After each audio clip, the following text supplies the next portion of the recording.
Thank you for your time. Let's make a start with when and where you were born. So, Mum, start with you. I was born in Elstonwick in Melbourne on the 30th of the 10th, 1944. Okay, Dad? I was born in Oakley, 18th to the 12th, 42. Okay, tell me about your parents, Mum, names. My mother's name was Sheila Teresa Cousins before she married, and my dad was Bernard Albert Gallot, G-I-L-L-A-T-T. Okay, Dad? Dad's name was Lindsay Gordon Jago. Mum's name was Ina. Kathleen who? Mitchell. That's it. And how did they make a quid? How did Pop make a quid?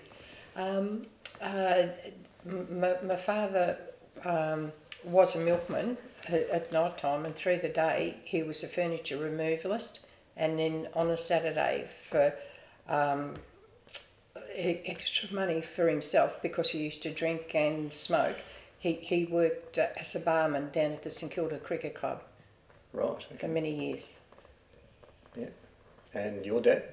He worked on the railways as a maintenance guy, fixing up all type of different trucks, and he worked a second job to get extra money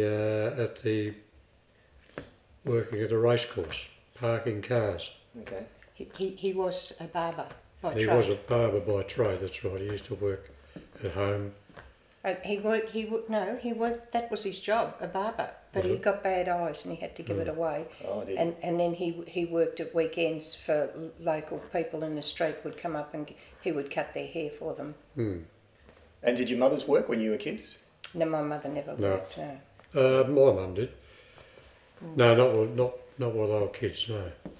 She worked after Dad died, wasn't it?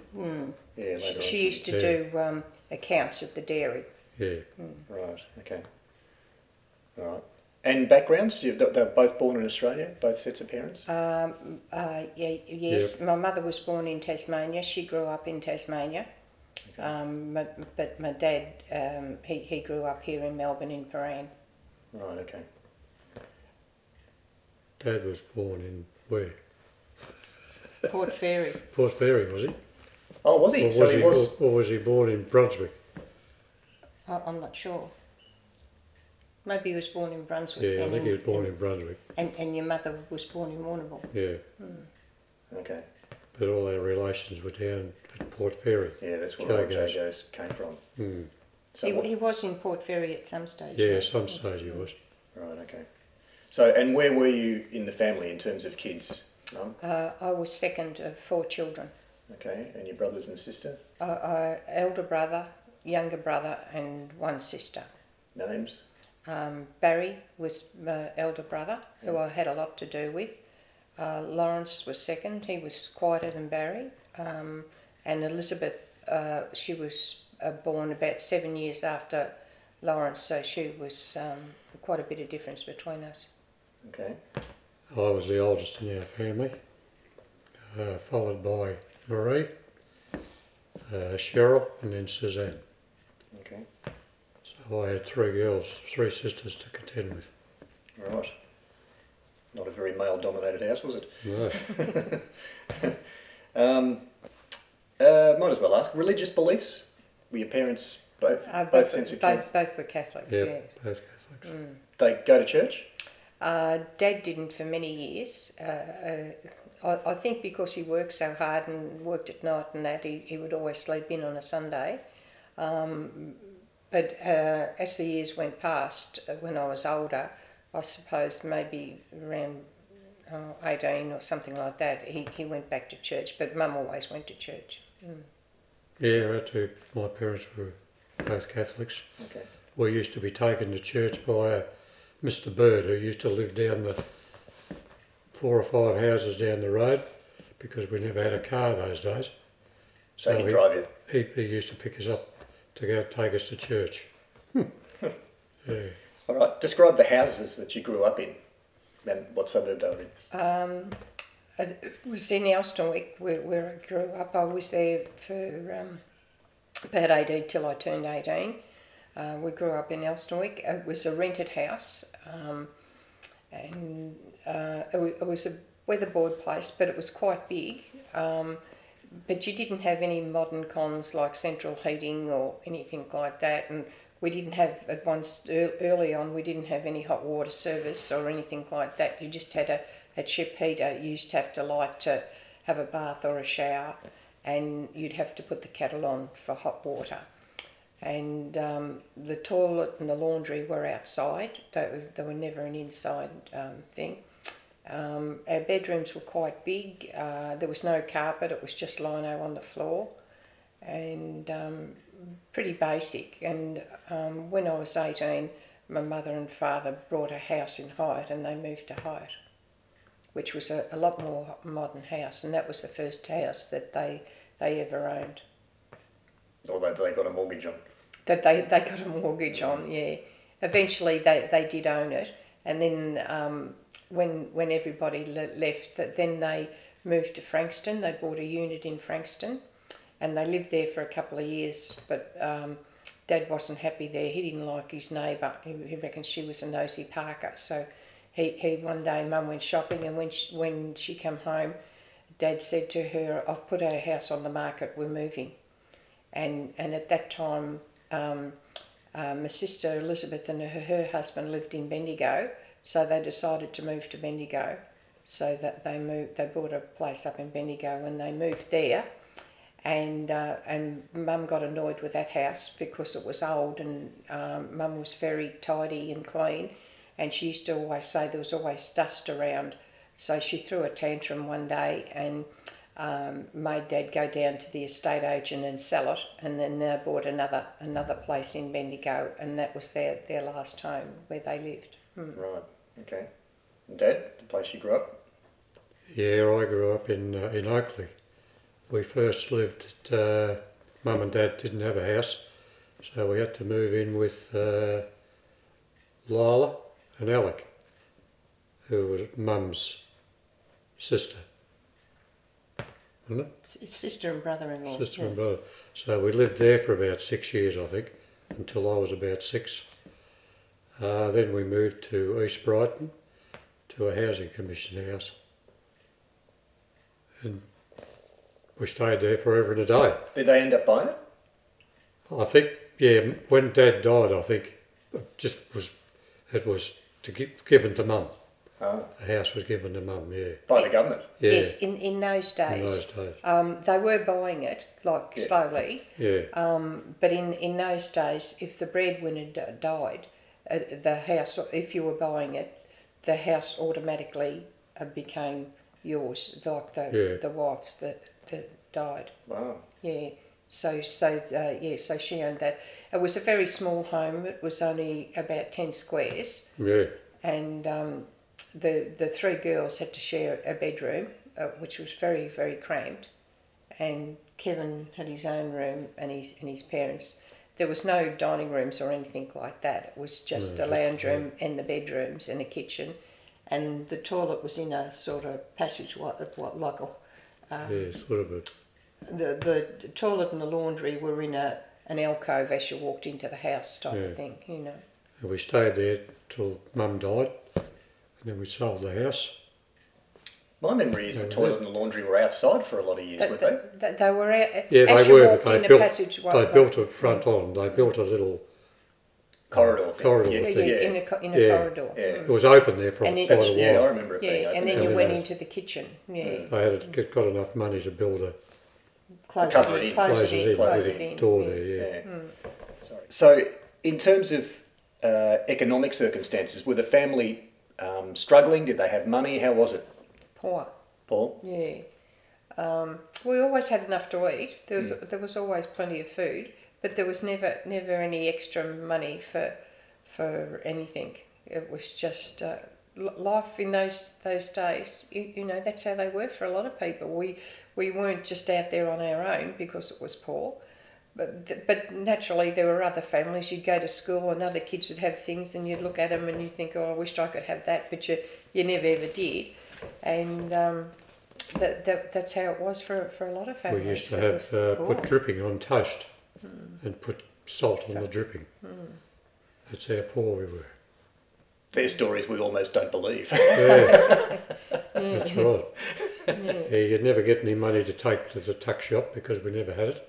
Right. Yeah. And when I was at school, this only came up the other day. I was talking to Marie, and she said she had a reunion at O'Neill College where she went to school, and she was going, and she was telling me how they built a big room on there for cooking, and I said, yes, I know. I said, I went to just the local Catholic school, primary, and I said, I used to go there one day a week for cooking. And she said, oh, did you? And I said, yeah. And I said, the thing was, it was quite a walk. And I said, but my mother wouldn't give me the threepence for the bus fare to travel home after cooking back to school.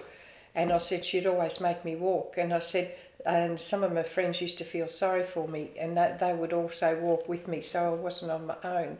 But I never ever got the threepence for the bus fare to travel back to school for the afternoon session. How long did the walk take? It would have taken all the just on the hour for school, walking back. Yeah, it was quite a walk at the time. So that's where you got all your cooking experience. Don't think that did anything for me, actually. Yep. But it was poor. Yep. So what schools did you go to? You said? I only went to one school, and that was the Catholic primary school, St Joseph's in Elstonwick. And in those days, primary school went to year 8. And I left. I didn't finish year 8. I left when I was 13 and went out to work. Your schools? I went to Sacred Heart in Oakley when we lived in Oakley. And then when we come over to East Brighton, I went to Sir Finbar's for quite a number of years until then I went to St Ignatius in Richmond, and I was there for 3 years, I think. Finished up in year 9 or year 10, Okay. technical. Why Richmond? That's a fair way from East Brighton. Yeah, I know. Well, Mum wanted me to go to a Catholic school where they did woodwork. And the only one around was St Ignatius. Okay. So I know it was a bugger having to go by train every day still. So he wanted me to learn woodwork and metal work. Okay. And when you left school, what did you do straight out of school? Well, when I left school, Mum took me down to a place in North Brighton, and it was a publisher's, and I just did factory work for about 12 months, and I would have liked to have been a hairdresser. That was what I wanted to do, and after the 12 months I did apply for a job as a hairdresser, but they told me I was too young to come back in 12 months, and in the meantime there was a job advertised up in Caulfield for a junior to learn sewing. So I went there. And I worked there for many years, and gradually doing different things. But I started off doing just getting lunches and making teas, and did that till it drove me really ratty. But it was good. I stayed there for quite some time. I think, when I say some time, I think it was about 2 years. But it didn't advance very much, so I found another job, and I only stayed there for about 6 months. That was in knitting mills, but I didn't like that very much. And then I moved again back to Caulfield, and I got a job there, and I worked there for a long time. And that's where I learned to sew. They taught me sewing there, and I did enjoy that till eventually he closed down. And then I just got another job for a short time, and then we got married. You straight out of school? Yeah, I went straight out of school. Dad got me a job with the Melbourne City Council, as a electrical mechanic. How did he manage that? Was that He the knew, old who he you knew know? someone, yeah. From the races. He knew someone at the races who worked in the council as a meter fixer. So this guy got me the job as an electrical mechanic. So I worked there for, I only had the one job, 36 years. Then I left there When you were 50. when I was 50, and then I got a job with a mate of mine, Brian, making babies' cots, and I was there for 13 years. 13 years? Was it that long? Yeah. Gee, I But didn't you're realise only it was that working long. there 2 days a week. Two Yeah, it days wasn't a full week. time. Yeah, full part-time. And I give work away at 62. So I left the council at 50, age 50. Okay. You said your dad liked the races. Yep. Was that his go? I really liked him. He used to have just a little bit of a flutter on him. He didn't have enough money to bet on him much. Right. But he just worked there for years to get extra money. His wife wouldn't let him, No. but they didn't have the money. But he always used to come home with a block of chocolate every Saturday night. It was a big deal. When he worked there, what did he do at the races? Parking cars. Ah, Yeah, that's all. Like Just giving every directions. Saturday afternoon. Giving directions on where to park. at which race Parking course? your ticket. Mainly Caulfield. Okay. He worked at Flemington because we Oh, went not- to. Did Well, yeah, he was working at Flemington when we went to the Melbourne Cup. He was out in the centre Okay, directing yeah. traffic. So he did. He worked Mainly he worked Caulfield, at Oh, Flemington. you went to a cup, did you? Yeah, one. Yeah. Okay. What year was that? Any idea? Yes, it was. Yeah. It would have been about 1965. It was about the year before we got married, I think. It was 64 Yeah. or 65. Right. Yeah. Yeah. Who and won the race? Your father, I haven't got No a clue. Yeah. Your father was working there because we used to park in the centre of the race course and he was directing and he was there and he told us where to park. Did your dad play any sport? No, No, wasn't a sporting wasn't guy. a sportsman at all. Where did you get your sporting? I don't know. Right. You played golf with Des and Brian. Yeah, that's what it- when you started young. There, Yeah, with About 14 or neighbours. 15. So that's when I started my sporting career. But it wasn't from Dad. Right. Yeah. What about your dad? Did he play any sport? No, No. he played cricket when he was young, but He was a good cricketer. yeah, he was. Yeah. He was always interested in sport. He liked sport, but Wasn't he a wicket keeper? Do I remember him talking about wicket keeping? I'm think he not- might have been. I'm not. Yeah, he could have I think been. he I'm not was. sure. Yeah. Yeah. But he was always interested in sport and liked it, but he never had the time because he was worked all the time, and as I say, he worked every Saturday down at the St Kilda Cricket Club as a barman. So he Drank all the profits. that was for his drinking and his smoking. That was his money.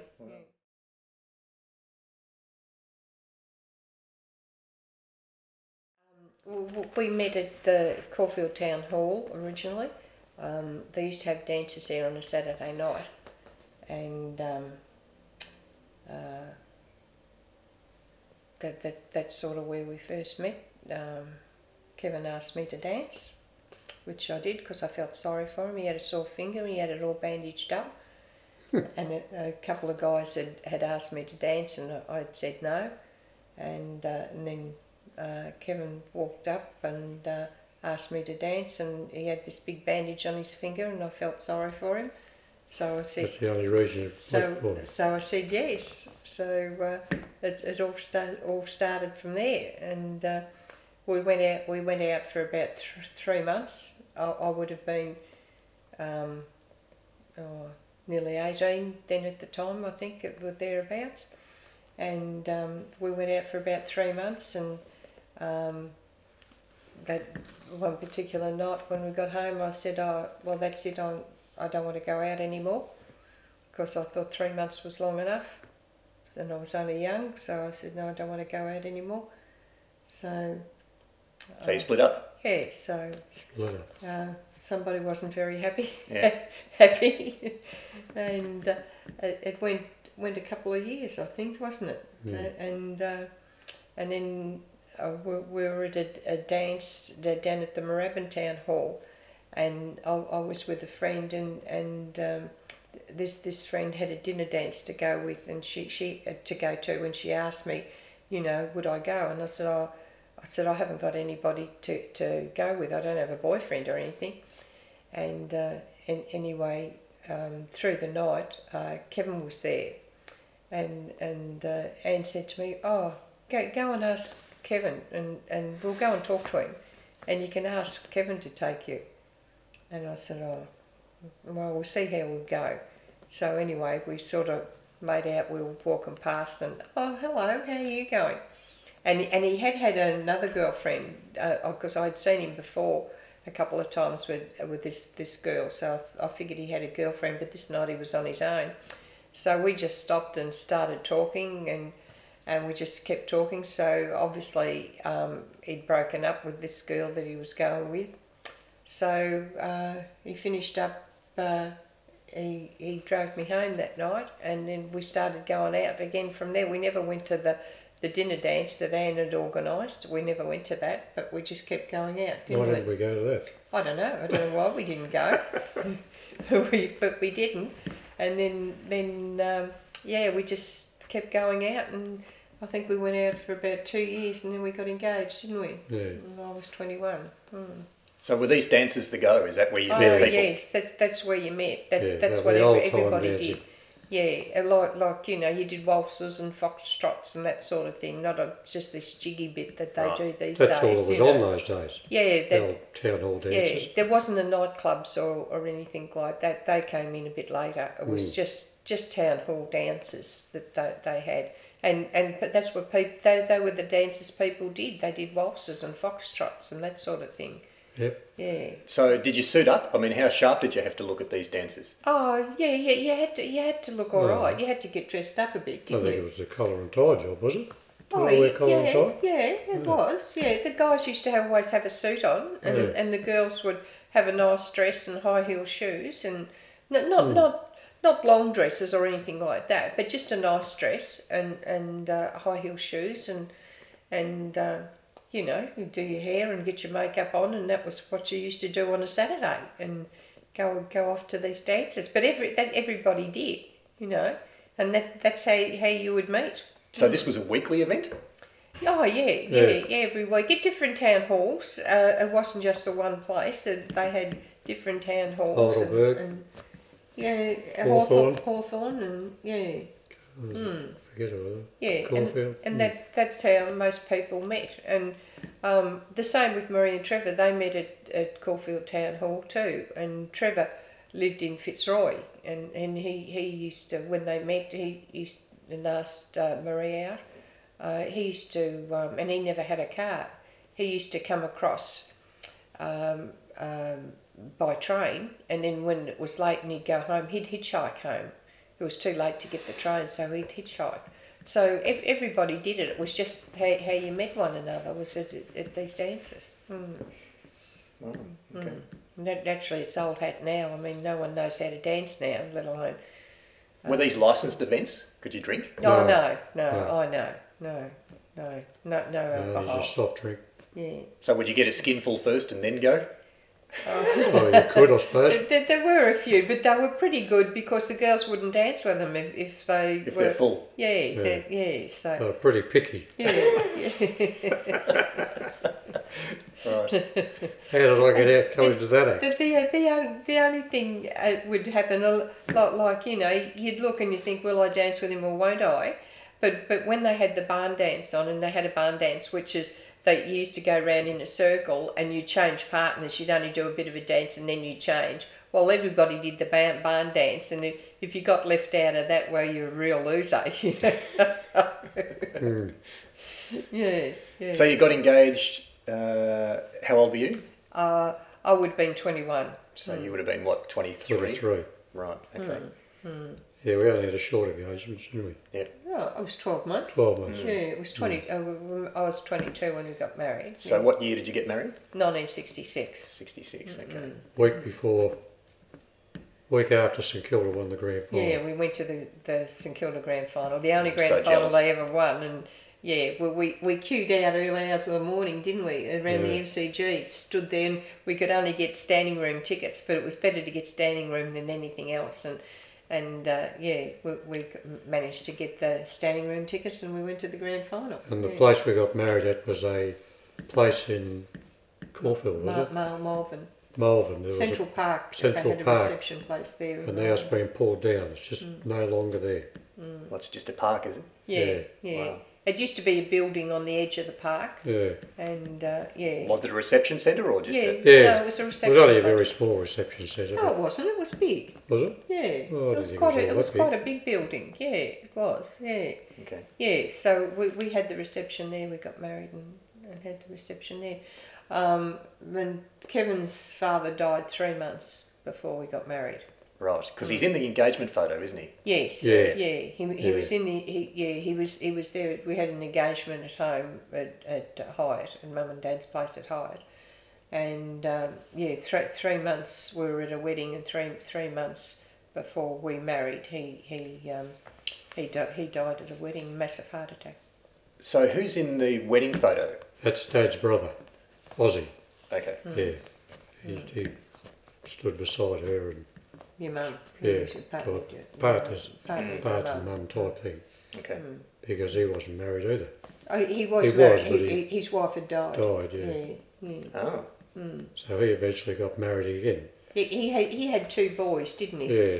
And Freddie and Ray. Yeah, and many years later, his 2 boys were well and truly grown up and married, and eventually he would have been a lot older, like probably in his 70s, and he married a lady that he knew for many Yeah, years. Dorry from Geelong. Right. That's who you got your football off, I think. Yeah, the Sharon. Sharing football. No, Ross Faulkner, sorry. Was it? Ross Faulkner it was, yeah. All for Dorry. Yeah, Dory got that for you. She was a mad Geelong supporter. So, after you got married, when did you buy 9 Azalea Court? I had Was it after or before you got married? no. No, it was pretty well straight after, wasn't it? Yeah. Who did we live with? I had left home at 18. I sort of didn't get on with Mum, and I found Mum too difficult, so I left home. And I had rooms in East Brighton with a lady there, and I lived there till I got married. And when we got married, we lived there for 3 months. We had bought our house, but it hadn't finalised, so I think we were there about 3 months. Yeah, that's about right. And even if it was that long, I don't even think it was that long. We had brought Cheltenham, but we had to wait for settlement day, so we just lived there till the settlement come up, and then we moved to Cheltenham. And we We were there for 10 years. we lived there till you were 9, Michael, when we left there. You just had your 9th birthday. No, must have been after that, because we moved in the December, didn't we? Yep. Yeah, so you must have been like 9.5, sort of. And we while we brought here was we'd had Carolyn, so that was 4 children, and the house really wasn't big enough. So we wanted a bigger place, and we were looking at all different areas, and I was looking to get it near a school, so it'd be close to schools. And my brother lived here. He had bought a place here in Wheelers Hill, and he said, "Why don't you come over here near me and live there? There's schools around there." So we come over and had a look here. And there was nothing sort of that we really fancied first up, was there? No. But it was the area was good for schools and that, so we were happy with the area, and we left our name and phone number with an estate agent in the area, and he rang me one day and said, "I've got this house that's come up," and he said it's I think it might be just what you want. He said it's got a really big backyard for children to play in. So I arranged to meet him here one morning, and when I pulled up out the front, I thought to myself, what's he telling me? It's got a big backyard, because the width of the front was just tiny, and I thought, I'm wasting my time coming here, Anyway, he pulled up and I came in and had a look at the house, and I liked the house when I came through. I thought I liked the house. And then when we walked out into the backyard, I nearly died. I thought, and this is what you're telling me, I said to the agent, a big backyard. I was really, really surprised. So I was very happy with it. So, that night when Kevin came home from work, I said, we've got to go and have a look at this place. This is, they'd be terrific for the kids. It's in a court. So we come over and had a look, and we hadn't sold our place at that time. So anyway, we did a contract that we sell our house first, and then we could buy this. And I think we had 30 days to sell the house. And by that stage, there was quite a bit of interest in our place, but a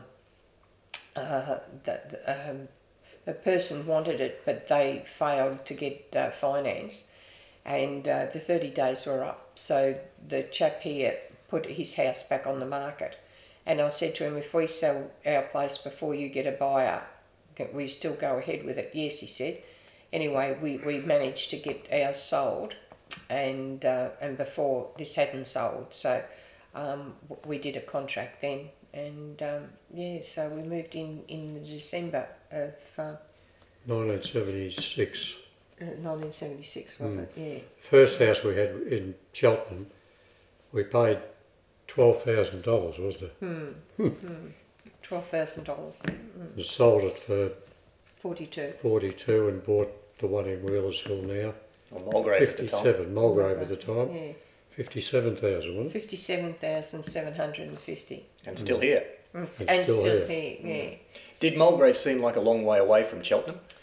Yeah, it did actually. It did. What I noticed was very cold. The first winter here, it was so cold. It was, really cold. Coming into the hills. And we were closer to the hills because Cheltenham was closer to the sea, and the winters didn't seem as cold there. Even though we had ducted heating here, and we didn't in Cheltenham, it just, like weather-wise, because it was so close to the sea, it wasn't as cold. But coming near the hills, it was. I noticed it really cold winter. Okay. Yeah. You happy with the area though? Oh, You've stayed here for ages. Yeah, very, very happy, yeah. We'll be staying here till they kick us out, Yeah. carry us out. Yeah. It was better than Cheltenham's not a bad area, but we weren't close to shops. You had to drive to shops, and we only had the one car, and when we lived there, and I would have to pile all you kids in the car on a 1 day a week. And drive Kevin to the station, and I had the car to do the shopping that day, and then we'd have to go back and get him at night and pick him up because it was too far to walk. So we did that for quite some time, and then Kevin got a motorbike, and he rode the motorbike, and I had the car because I had to drive here to kinder and into school. So we sort of got around it that way. But here, it's so handy to the schools for you all to go to school, and a walking distance to a shop if you want to walk. It's a much better area. Yeah. And what made you give the motorbike away? Well, when we first come over here, I just felt the traffic was so much denser. There's so much busier here in this area.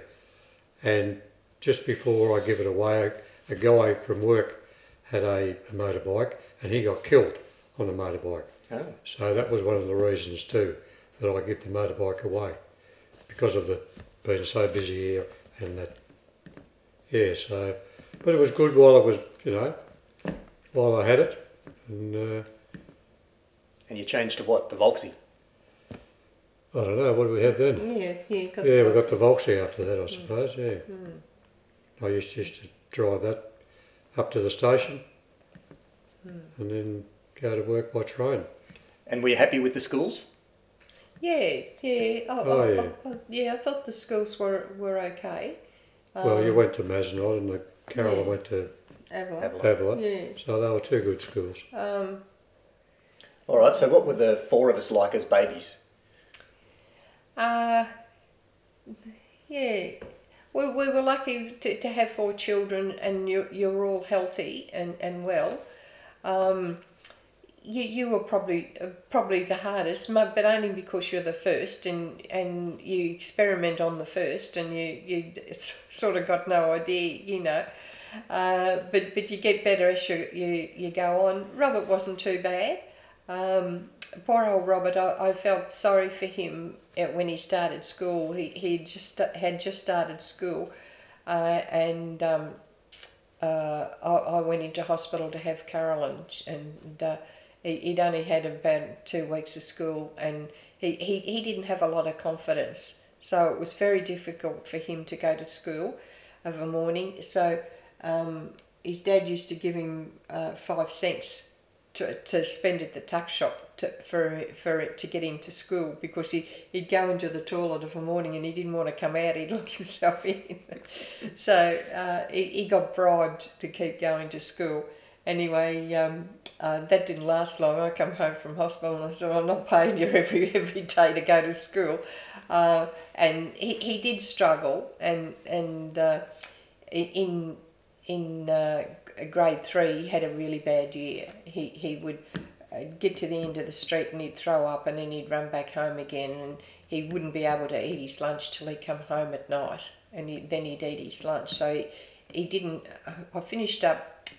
I used to give him seasick tablets. That's what the chemist told me to do, and I'd give him a seasick tablet just to quiet him down a bit and settle his stomach. And he sort of got over that, and he got through year 3.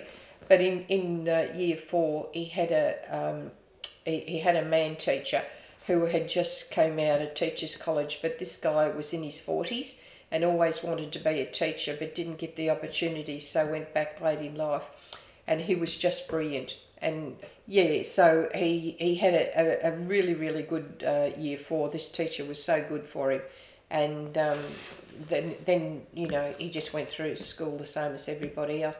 Alan was the best baby of the lot. He just slept all the time. A really, really good baby, and loved his bed, and I think he still does. And no, Carolyn was just the average child.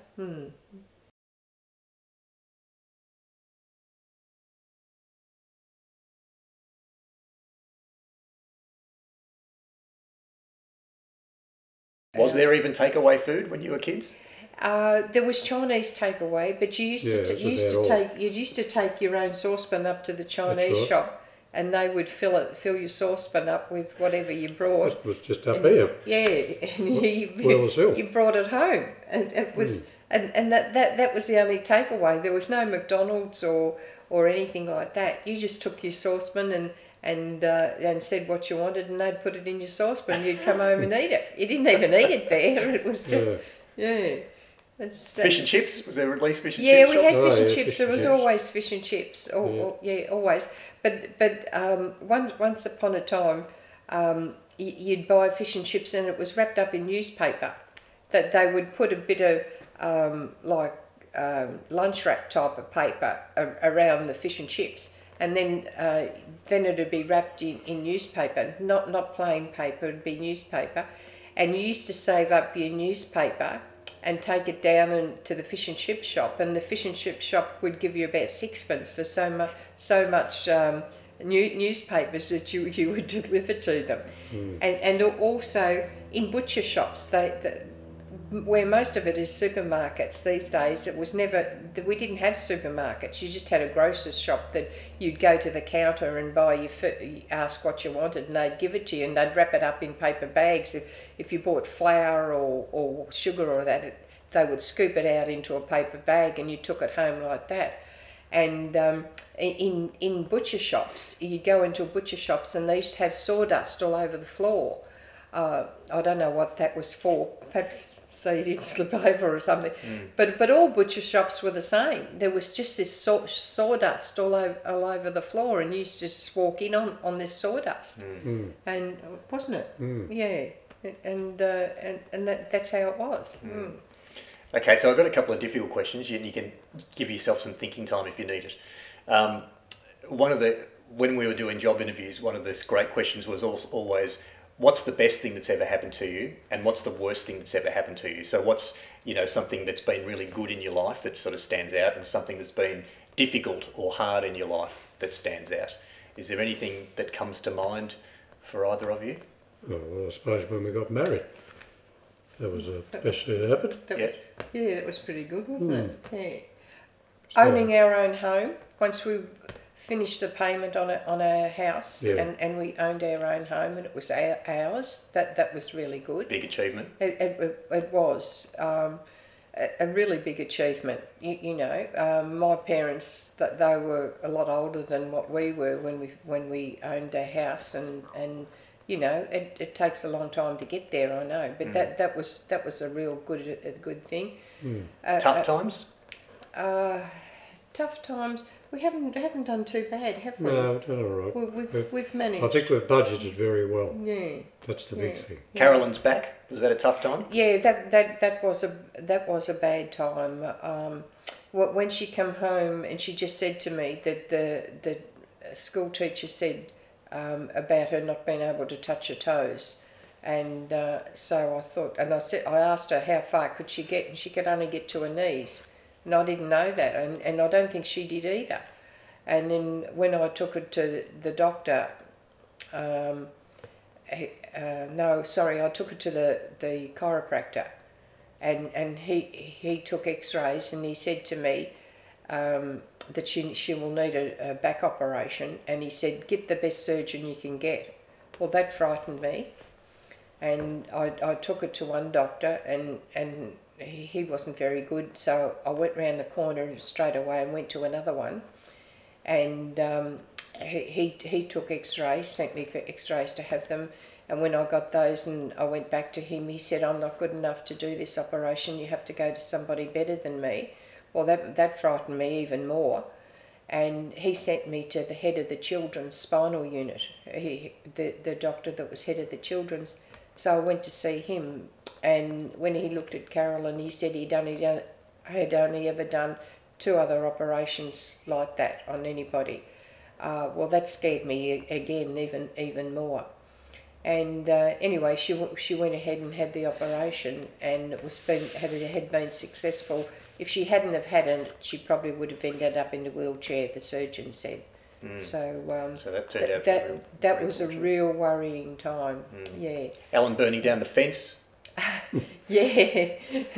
That wasn't a real worry. Yes, he thought he did a good clean up, and he decided to burn all his schoolwork papers that he figured he didn't need. And next morning it obviously he'd gone off to work, knew nothing about it, and I walked out there, and there's fire brigade running around everywhere, and the fence is on fire. So when Alan come home that night and I said, you burnt the fence down, he didn't believe me. He went down there and he was gobsmacked. So so lucky it only went the fence and it didn't go anywhere near houses. So and there were the other time. It wasn't a disaster, but it was something I always laughed at, and I always remembered it. That the 3 boys, that you 3 were out in the backyard, and you were playing cricket, and something went horribly wrong. I don't know what it was. It started, but I'd never seen Robert get so angry with you, and for some reason, whatever it was, and he took off after you. Well, you took off like a bullet. To get away from him, and you could always run faster than Robert, and he chased you up the street, and you went round the corner, and he couldn't catch us, so he came back home, and in the garage your bike was there, and you got your bike, and he just shook your bike. He didn't throw it on the ground or anything, he just shook it, and that was frustration. He didn't know what to do because he couldn't catch you. He just got the bike and he just shook the heck out of your bike, and then put it down again, and then walked off. Any other stupids that we did? Yeah. The time that I put in the swimming pool, Yeah. I had the swimming pool dug out and all nicely levelled. And it rained, I think, that particular night after I'd finished. But the following day, I think I went to the football, and when I come home, you kids had ridden your bikes right around the circle outside of the swimming pool and dug it all up on me. So I had to redo it all again. It was grand final day. Grand final day. Because I went in next door with Lois to watch the grand final with her, and you kids were here riding your bikes. And going in through the garage. You opened the garage door and you went from the top of the drive, drove down and having the whale of a time, and all that levelling that because what I dug out had filled up with water because of the rain the previous day. You thought it was terrific riding through the water. Yeah. And when the water drained, there was all these holes all over the sand of the thing. Tyre marks. You weren't happy, were you? Wasn't happy, careful. No. Yes. But otherwise, apart from that, there wasn't. No, there hasn't been too many problems. No, we never had any problems. One night when Alan had started work, he went to a men's night at the council, didn't he? Yeah. And anyway, he was about 16 at the time, and he was supposed to be home at a certain time, and he didn't come home, and it got later and later. And I was really worried. This will be good for Matthew to watch. No idea where he was or what happened, and I didn't know where to start. And anyway, Kevin had gone up, driven. I think he drove up to the station and back or something. We couldn't find him, and Kevin had rang a couple of blokes at work, and they didn't know where he was. So I sat by the phone at 2 o'clock in the morning. The phone rang. And it was the Glen Waverley police. And I thought, oh God, he's died or something, there's been an accident. And anyway, it was Glen Waverley police to say, we have your son in the lockup here. We found him asleep on the Glen Waverley station. That it was time for the station to close. And when the porter had checked, they found Alan asleep on a bench there. So they rang the police. So the police brought him back to Glen Waverley in the divvy van, and they locked him up in the lockup. And the police thought they'd keep him there for a few hours to teach him a lesson, but they didn't think about me sitting home here. And the policeman said, "Do you want to come and get him now, or do you want to teach him a lesson and leave him here till the morning?" And I said, "No, I'll come and get him now." So Kevin had gone to bed, so I had to drag him out of bed, and we had to go round to Glen Waverley police station and bring him home, and Kevin put him in the shower to sober him up a bit. So he never did it again. It was a one and only. So, Just as a final question, how long have you been married, firstly? 52 years. 52 years, yep. Right. Last October. Okay. How has that 52 years been? Has there been difficult periods? Surely there has to be. Yes. Yes. You say your difficult periods first. I don't know, I can't remember. That must have been difficult. No, I just go along. You mentioned... I can remember early days of being very frustrated that when you children were only little, particularly you, and your dad would be out working on the car, and you'd go out and wander around and you'd pick up screwdrivers, and I used to tell him that he wasn't allowed to leave screwdrivers around because I was frightened of you falling over and poking your eye out or whatever. Did not take any notice, so I used to have to keep going out backwards and forwards. And the one day, the first time I left you out there to wander around, and your father to mind you while he was working on the car, so I went out to check on you and you weren't there, you'd gone. And I couldn't find you anywhere, and I said to Dad, "Where's Michael?" "Oh, I don't know." And anyway, I panicked and I go up the end of the street and no sign of you.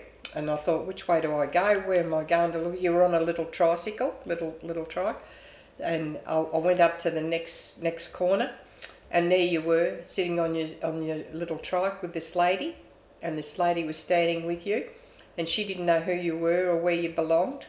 And I was so pleased to see you, and you just pedalled off on your little bike, and this woman knew it was no adult around, so she stayed with you till I brought you home. So from then on, I never liked you going out there unless I was out there, because I never ever trusted him to look after you again. So that was. Should have taught him to be a mechanic. That's right. They were early days of frustration, and I took all the screwdrivers at one stage and I hid them and I wouldn't give them to him. So he never had a screwdriver to do work with. So it didn't fix it. It didn't fix the thing. I just, if you were out there, I had to be out there. That's all. That's all. So what's the secret to marriage? Is it compromise then? Yeah, compromise. Well, it's Kevin doesn't like shopping, so That's right. he will never ever come shopping with me, and I don't want him to come with me because he's pain in the bum. So I shop by myself, and he goes to bowls and he goes to golf, and I've never ever minded that. He can go as much as he likes, and half the time I don't know what he's doing, and he just comes and tells me, oh, and it might be another extra day thrown in there, and it's all okay. So I think if you're prepared to give and take... Yeah, I think it's compromise. What do you compromise? I don't want to go shopping. I just know... Well, you're a professional shopper. I just know if Yes. God takes me before Kevin, that I'm going to sit up there and I'm going to watch of a night time at 6 o'clock when he sits at the table and his tea doesn't appear. No, I'll be right. Because that's going to happen, because he just sits there every night at 6 o'clock and just waits till the tea's put in front of him. I'll go before you. No, you're not. I'm going first. Well, you've had your nose fixed. You're right. What happens when my eyes go? I don't know, that's a I problem. can't cook tea. Well, you'll be able to tell me what to do. So all these stupid things, and look, you have your ups and downs, and you have your times when you get frustrated with one another, and I'm sure Kevin gets frustrated with me, but I can't imagine why, but I suppose he does. Because you're Mrs. Bright. Yeah, well, I am. And then it would be a couple of months ago, I can't remember now, and this is a good thing because you lose your memory. I can't remember what it was, but I got really annoyed with him over something, so I thought I'm not going to talk to him. So I'd come out of a morning and I'd mumble a good morning, and that was it. And then I don't think he even knew I wasn't talking to him. So that backfired. If he asked something, I would mumble an answer, but I didn't have a conversation with him. I thought, bugger you. And I kept it going for about 3 weeks, and he still didn't even know I wasn't talking to him. So I gave up. I thought, I'm the loser here. Yeah. So I think it's got to be give and take, but sometimes one's got to give a bit more, I think, to keep it going, that you can stay sane together. Yep, that's pretty much it, Yeah, isn't so it? The older you get, the wiser you get. That's got us through 52 years. Right. What are your plans? Are you going to stay here forever, or are they going to cart you out of Sandra Court? As far as I'm concerned. Well, we've had a look at retirement villages, and or just the one, and we didn't like the look of it. It was like living in a hotel. You just walk along a corridor with the number on the thing. The rooms are very nice, but you know, you can't walk out into a backyard where you've got a bit of privacy. Or Kevin needs a garage, don't you? Yep. Even if he just gets out there to get away from me, it's just having that. So yeah, I think if somebody while comes here and looks after us, which they offer these days, the government wants you to stay in your own home. So, you know, if we get to that stage, we'll stay here as long as we can. I guess a lot depends on your health, doesn't it? Oh, if you're healthy health's got everything to do with it. Yeah. And so far, you know, we've been pretty lucky with our health. So if we can keep going, we'll just manage to stay here. And I've got that much junk, you know. Yeah. I like doing a lot of craft work, and the back room's full of my craft and things.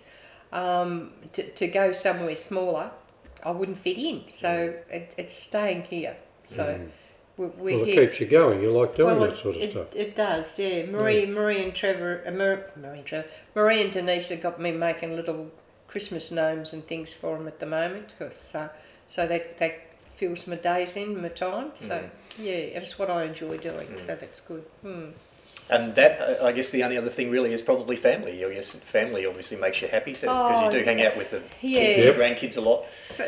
Family is very, very important, and we've been really, really lucky as far as having 4 children go, and they've never caused any problem, and they've had good marriages, and their partners are good, and you know, the partner, if there's something on, partners are happy to come and celebrate everything, can't they?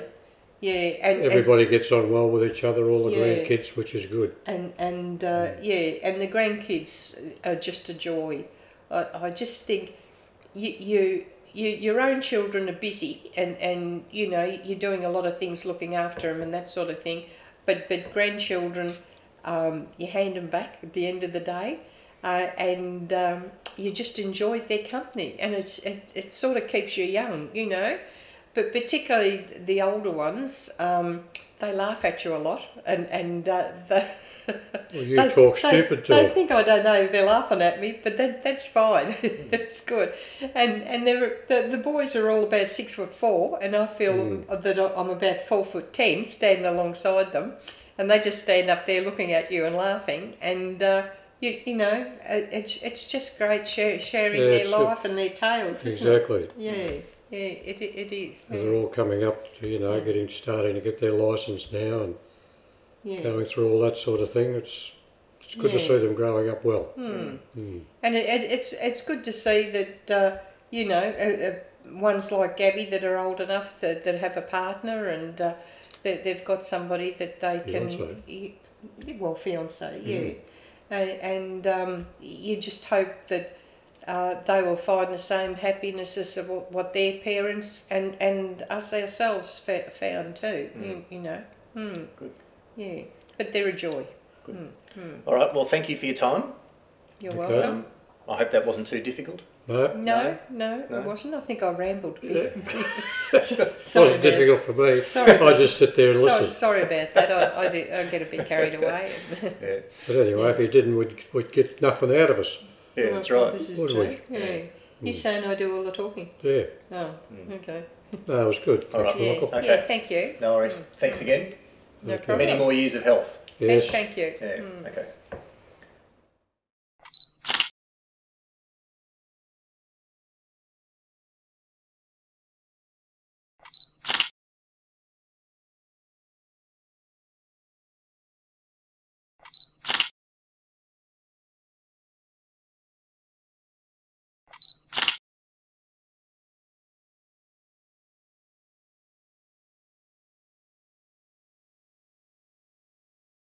Well, I've never said, oh, you can't go to bowls. I want you to take me out to lunch. That's right. Yeah. What about all the blokes at bowls? Oh, I can't go today because my wife's having an anxiety attack. Yeah. When am I going to have my anxiety attack? I won't go to bowls. You'll have to give golf away on the 2nd of October. Do you realise that? 2nd of October. Sorry, 2nd of April. Boy, that's a Tuesday. Oh, I thought it was a Wednesday. Tuesday. Is it? I think, yeah. You've already looked it up. Oh. But anyway, I would have given it away. Yeah, well, I thought you'd have to give Okay. I thought it was a Wednesday.